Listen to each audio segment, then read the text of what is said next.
ലോകരാജ്യങ്ങൾ ഇപ്പോൾ ചർച്ച ചെയ്യുന്നത് ഒരു ഇൻഡോ റഷ്യൻ സംരംഭത്തെക്കുറിച്ചിട്ടാണ്, അല്ലെങ്കിൽ ഇന്ത്യയുടെ RVNL അതുപോലെ തന്നെ റഷ്യയുടെ ട്രാൻസ്മാഷ് ഹോൾഡിങ്ങും ചേർന്നുള്ള ഒരു കൺസോർഷ്യത്തെക്കുറിച്ചിട്ടാണ്, അല്ലെങ്കിൽ ആ കൺസോർഷ്യം ബിൽഡ് ചെയ്യുന്ന വന്ദേ ഭാരത് ട്രെയിനുകളെക്കുറിച്ച്. ഇന്ത്യയുടെ RVNL അതുപോലെ തന്നെ റഷ്യയുടെ ട്രാൻസ്മാഷ് ഹോൾഡിങ്ങും ചേർന്ന കൺസോർഷ്യത്തിന് ഏകദേശം 120 വന്ദേ ഭാരത് ട്രെയിനുകൾ നിർമ്മിക്കുന്നതിനുള്ള ഓർഡറാണ് കിട്ടിയിരിക്കുന്നത്. അതുപോലെ തന്നെ രണ്ടാമത്തെ ബിഡറായിട്ടുള്ള BHELനും അതുപോലെ തന്നെ ടിറ്റാഗർ വാഗൺ അഥവാ TWL എന്ന് പറയുന്ന കമ്പനിയും ചേർന്നിട്ടുള്ള കൺസോർഷ്യത്തിന് ഏകദേശം 80 ട്രെയിനുകൾ, അതായത് 80 വന്ദേ ഭാരത് ട്രെയിനുകൾ നിർമ്മിക്കുന്നതിനുള്ള ഓർഡറുകളാണ് കിട്ടിയിട്ടുള്ളത്. ആദ്യത്തെ RVNLലും ട്രാൻസ്മാഷ് ഹോൾഡിങ്ങും ചേർന്ന് മുന്നോട്ട് വെച്ച കോട്ടം എന്ന് പറയുന്നത് 120 കോടി രൂപയായിരുന്നു. എന്നാൽ നമ്മുടെ BHELലും അതുപോലെ തന്നെ TWLലും ചേർന്ന് വെച്ചിട്ടുള്ള കോട്ടം എന്ന് പറയുന്നത് 138.8, ഏകദേശം 140 കോടി രൂപയ്ക്കടുത്താണ്.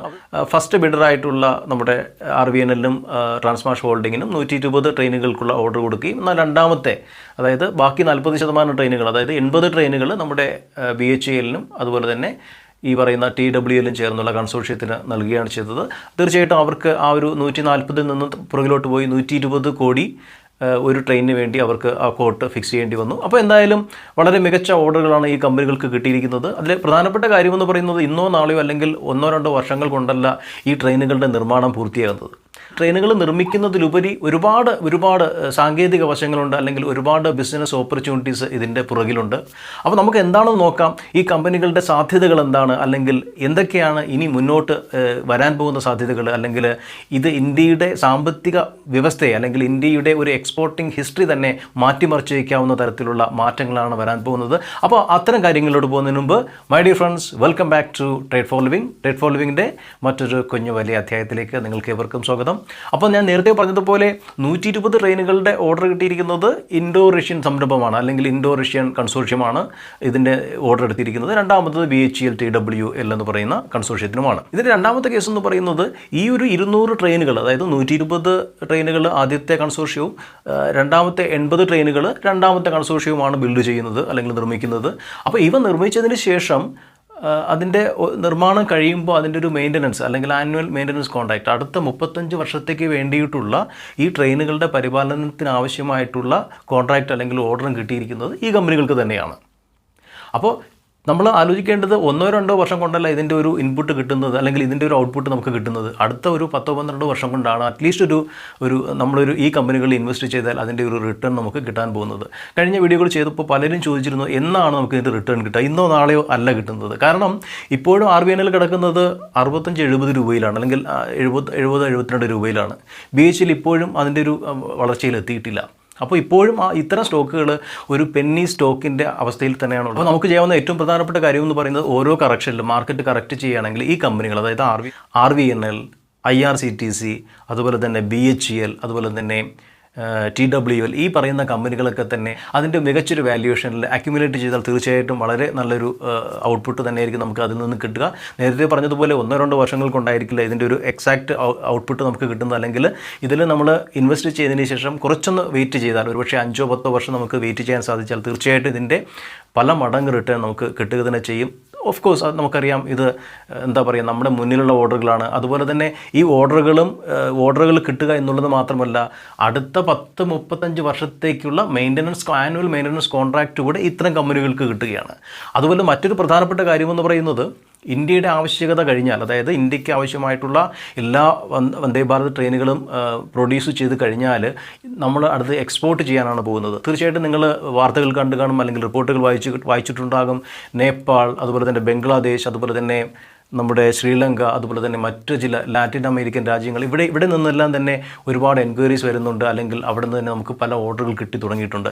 എന്തായാലും ആ റിപ്പോർട്ടുകളൊന്നും പുറത്തുവിട്ടിട്ടില്ല. അതെല്ലാം ഒരുപക്ഷെ ബിസിനസ് സ്ട്രാറ്റജീസിൻ്റെ ഭാഗമായിട്ടായിരിക്കാം. തീർച്ചയായിട്ടും ഒരു കാര്യം ഉറപ്പാണ്, ഇന്ത്യ ഒരു എക്സ്പോർട്ടിംഗ് കമ്പനിയായി മാറാൻ പോവുകയാണ്. എസ്പെഷ്യലി നമ്മുടെ ഈ ഒരു semi high speed intercity electric multi unit ട്രെയിനുകളുടെ ഒരു എക്സ്പോർട്ടിംഗ് ഹബ്ബ് തന്നെ ആകാൻ പോവുകയാണ് ഇന്ത്യ എന്ന് പറയുന്ന നമ്മുടെ കൊച്ചു രാജ്യം. ഈ പറഞ്ഞ സ്റ്റോക്കുകളുടെ ഒരു ടെക്നിക്കൽ ലെവൽസും അതുപോലെ തന്നെ ഒരു ഫണ്ടമെൻ്റൽ സ്ട്രെങ്തും ഒക്കെ നോക്കാം. വീഡിയോയിലോട്ട് പോകുന്നതിന് മുമ്പ് നിങ്ങൾക്കൊരു ഡിമാറ്റ് അക്കൗണ്ട് ആവശ്യമുണ്ടെങ്കിൽ ഞാൻ താഴെ ലിങ്ക് കൊടുത്തിട്ടുണ്ട്. അപ്സ്റ്റോക്സിൻ്റെയോ സെറോധയുടെയോ ഏഞ്ചലിൻ്റെയോ അക്കൗണ്ട് നിങ്ങൾക്ക് ഓൺലൈനായിട്ട് ഓപ്പൺ ചെയ്യാം. അതുപോലെ തന്നെ നിങ്ങൾക്ക് എൻ്റെ ടെലിഗ്രാം ചാനൽ ജോയിൻ ചെയ്യണമെങ്കിൽ @stock fund എന്ന് സെർച്ച് ചെയ്യുക, അല്ലെങ്കിൽ ലിങ്ക് ഞാൻ താഴെ കൊടുത്തിട്ടുണ്ട്. വല്ലപ്പോഴും സിങ്ക് കോൾസ് അവിടെ കൊടുക്കാറുണ്ട്. അപ്പോൾ നമുക്ക് വീഡിയോയിലോട്ട് പോകാം. അപ്പോൾ നമ്മൾ പറഞ്ഞ ആദ്യത്തെ സ്റ്റോക്ക് RVNL ആണ്, റെയിൽ വികാസ് നിഗം ലിമിറ്റഡ്. ഇപ്പോൾ നിൽക്കുന്നത് ആൾമോസ്റ്റ് 77 റേഞ്ചിലാണ്. അത് തന്നെ ഒരു ഏകദേശം ഒരു ബ്രേക്ക് ഔട്ട് സോണിനടുത്ത് നിൽക്കുകയാണ്. അപ്പോൾ നേരത്തെ പറഞ്ഞതുപോലെ നമ്മൾ ലോങ് ടേമിനെ കൺസിഡർ ചെയ്യുകയാണെങ്കിൽ ഒരു മൊമെൻറ്റം ബ്രേക്ക് ഔട്ടിനെ കുറിച്ചൊന്നും പറയേണ്ട ആവശ്യമില്ല. ഈ ഈ ലെവലിൽ തന്നെ ആഡ് ചെയ്താലും തെറ്റില്ല. എന്നിട്ട് അതിൻ്റെ ഓരോ ഡിപ്പിലും ഇപ്പോൾ ഒരു 72ൽ ഒരു സപ്പോർട്ട് എടുക്കുന്നുണ്ട്. അതുപോലെ തന്നെ ഒരു 61 62ൽ ഒരു സപ്പോർട്ട് എടുക്കുന്നുണ്ട്. ഈവൻ ഒരു 55 ആ റേഞ്ചിൽ എടുക്കുന്നുണ്ട്. അപ്പോൾ നമ്മൾ ഓരോ ഡിപ്പിലും കുറേശ്ശെ അത്യാവശ്യം കളക്ട് ചെയ്താൽ, അക്യുമുലേറ്റ് ചെയ്താൽ തീർച്ചയായിട്ടും ഒരു മൾട്ടി ഫോൾഡ് റിട്ടേൺ കിട്ടുന്നതിനുള്ള ചാൻസ് കൂടുതലാണ്. ഞാൻ ഈ പറഞ്ഞതുപോലെ ഇതൊരു ടിപ്പോ റെക്കമെൻഡേഷനോ ആയിട്ട് കൺസിഡർ ചെയ്യരുത്. തീർച്ചയായിട്ടും നിങ്ങൾ ഇതിനെക്കുറിച്ച് അനലൈസ് ചെയ്യുക, പഠിക്കുക, അല്ലെങ്കിൽ നിങ്ങളുടെ ഫിനാൻഷ്യൽ അഡ്വൈസേഴ്സുമായിട്ട് ഡിസ്കസ് ചെയ്തിട്ട് മാത്രം ഇതിൽ ഇൻവെസ്റ്റ് ചെയ്യുകയോ ചെയ്യാതിരിക്കുകയോ ചെയ്യുക. അതുപോലെ ഇത് നമ്മൾ എടുത്തിരിക്കുന്നത് ഒരു ഡെയിലി ചാർട്ടാണ്. നമുക്ക് അതിൻ്റെ ഒരു വീക്ക്ലി ചാർട്ട് നോക്കാം.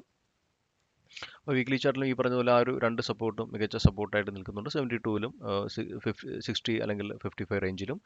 നേരത്തെ പറഞ്ഞതുപോലെ ഈ ഒരു റേഞ്ചിൽ മേടിച്ചാൽ പോലും തെറ്റില്ല. പക്ഷേ ഓരോ ഡിപ്പിലും കുറേശ്ശെ ആഡ് ചെയ്ത് അറ്റ്ലീസ്റ്റ് നമ്മുടെ ഒരു ക്യാപിറ്റലിൻ്റെ ഒരു 10% അല്ലെങ്കിൽ 10 to 12% എങ്കിലും എത്തിച്ചിട്ട് കുറച്ച് വർഷങ്ങൾ കാത്തിരിക്കാൻ ക്ഷമയുണ്ടെങ്കിൽ തീർച്ചയായിട്ടും ഇതൊരു നല്ല റിട്ടേൺ നൽകും എന്ന കാര്യത്തിൽ സംശയമില്ല. നമുക്കതിൻ്റെ ഒരു ഫണ്ടമെൻ്റൽ റേഷ്യോസ് നോക്കാം. സ്റ്റോക്ക് പി 11 ആണ്. ഇൻഡസ്ട്രിയൽ സ്റ്റോക്ക് പി എന്ന് പറയുന്നത് 34 ആണ്. അപ്പോൾ ആലോചിച്ച് നോക്കൂ, സ്റ്റോക്ക് പി ഒരു 15 അല്ലെങ്കിൽ 16 അല്ലെങ്കിൽ 20 ആകുമ്പോൾ ഇതിൻ്റെ വില എവിടെ എത്തും ചിന്തിക്കുക. ഇപ്പോൾ നിൽക്കുന്ന വെറും 77 അല്ലെങ്കിൽ 70 റേഞ്ചിലാണ്. അത് തീർച്ചയായിട്ടും ഇതൊരു 80 90 100 ഒന്നല്ല. തീർച്ചയായിട്ടും ഇത് എന്താ പറയുക, നമ്മൾ വിചാരിക്കുന്ന ഒരു 3 ഫോൾഡ് അല്ലെങ്കിൽ ഒരു 4 ടൈംസ് റിട്ടേൺ ഒക്കെ വളരെ ഈസി ആയിട്ട് കിട്ടാൻ സാധ്യതയുള്ള ഒരു കമ്പനി തന്നെയാണ്. ഒന്ന് ഓർക്കുക, വന്ദേ ഭാരത് മാത്രമല്ല, അവർക്ക് ഒട്ടനവധി പ്രൊജക്റ്റുകൾ പൈപ്പ് ലൈനിലുണ്ട്. അതിൻ്റെ ബാക്കിയുള്ള ഫ്രീ ക്യാഷ് ഫ്ലോ 3978. അതുപോലെ തന്നെ ഡെപ്റ്റ് ഇക്വിറ്റി വളരെ കുറവാണ്, ഓൺലി 0.91, ഒന്നിന് താഴെയാണ്. അല്ലെങ്കിൽ ROEയും ROCയും 16.8 അല്ലെങ്കിൽ 19.7 ഉണ്ട്. എനിവേ മറ്റ് കമ്പനികളെ പോലെ അവരുടെ ഓഡിറ്റ് ബുക്കിൽ അവർ തിരിമറി ഒന്നും നടത്താൻ സാധ്യതയില്ല. ഗവൺമെൻറ് നടത്തുന്ന കമ്പനി തന്നെയാണ്. അപ്പോൾ തീർച്ചയായിട്ടും നമുക്ക് വിശ്വസിച്ച് വാങ്ങാവുന്ന ഒരു സ്റ്റോക്ക് തന്നെയാണ്. പക്ഷേ നമ്മുടെ പെർമനൻറ്റ് പോർട്ട്ഫോളിയോയിൽ പെടുത്തേണ്ട ഒരു സ്റ്റോക്ക് കൂടിയാണ്. നേരത്തെ പറഞ്ഞതുപോലെ 5 6 അല്ലെങ്കിൽ അടുത്ത ചില 6 7 വർഷങ്ങൾ കൊണ്ടാണ് ഇതിൻ്റെ ഒരു എക്സാക്ട് റിട്ടേൺ നമുക്ക് കിട്ടാൻ പോകുന്നത്. അതുപോലെ തന്നെ മറ്റ് ട്രെയിനുകളുടെ ഓർഡേഴ്സ് കൂടെ കിട്ടുകയാണെങ്കിൽ തീർച്ചയായിട്ടും നല്ലൊരു റൈസിങ് തന്നെയായിരിക്കും ഇതിൻ്റെ ഒരു പ്രൈസിൽ ഉണ്ടാകാൻ പോകുന്നത്. അപ്പോൾ നമ്മുടെ അടുത്ത സ്റ്റോക്ക് എന്ന് പറയുന്നത് BHEL ആണ്. BHELും TWയും ചെന്നിട്ടാണ് അടുത്ത 80 ട്രെയിനുകൾ നിർമ്മിക്കുന്നത്. തീർച്ചയായിട്ടും ഒരുപക്ഷെ അടുത്ത് ഇനിയും കൂടുതൽ ഓർഡർ കിട്ടുകയാണെങ്കിൽ ഈ 80 എന്നല്ല, അതിനേക്കാൾ കൂടുതൽ ട്രെയിനുകൾ BHELും അല്ലെങ്കിൽ TWയും ചേർന്നുള്ള കൺസോർഷ്യം നിർമ്മിക്കാൻ സാധ്യതയുണ്ട്. അപ്പോൾ തീർച്ചയായിട്ടും ഇപ്പോൾ നിൽക്കുന്നത് ഒരു മനോഹരമായ റേഞ്ചിലാണ്. ഒരു 65 അല്ലെങ്കിൽ 67 റേഞ്ചിൽ കിട്ടുകയാണെങ്കിൽ തീർച്ചയായിട്ടും നല്ലൊരു സപ്പോർട്ട് തന്നെയാണ്.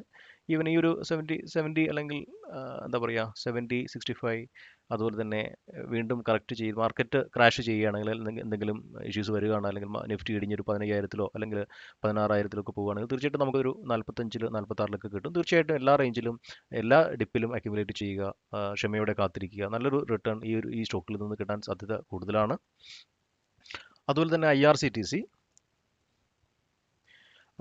കുറച്ച് കാലമായിട്ട് ഈ ഒരു കൺസോൾട്ടേഷനിൽ കിടന്ന് കളിക്കുകയാണ്. അപ്പോൾ തീർച്ചയായിട്ടും ഈ ഒരു 600 to 550 to 600 നല്ലൊരു ലെവലാണ്. തീർച്ചയായിട്ടും അത്യാവശ്യം ആഡ് ചെയ്യുക അല്ലെങ്കിൽ അക്യുമുലേറ്റ് ചെയ്യുക, ഓരോ ഡിപ്പിലും വാങ്ങിക്കൂട്ടുക. അത്യാവശ്യം ഒരു എന്താ പറയുക ഒരു 760 അല്ലെങ്കിൽ ഒരു 900 ഈവൻ എന്താ പറയുക 100% റിട്ടേൺ തന്നെ നൽകാൻ സാധ്യതയുള്ളൊരു കമ്പനി കൂടെയാണ് IRCTCയും. തീർച്ചയായിട്ടും നിങ്ങൾ ഇതിനെക്കുറിച്ച് പഠിക്കുക.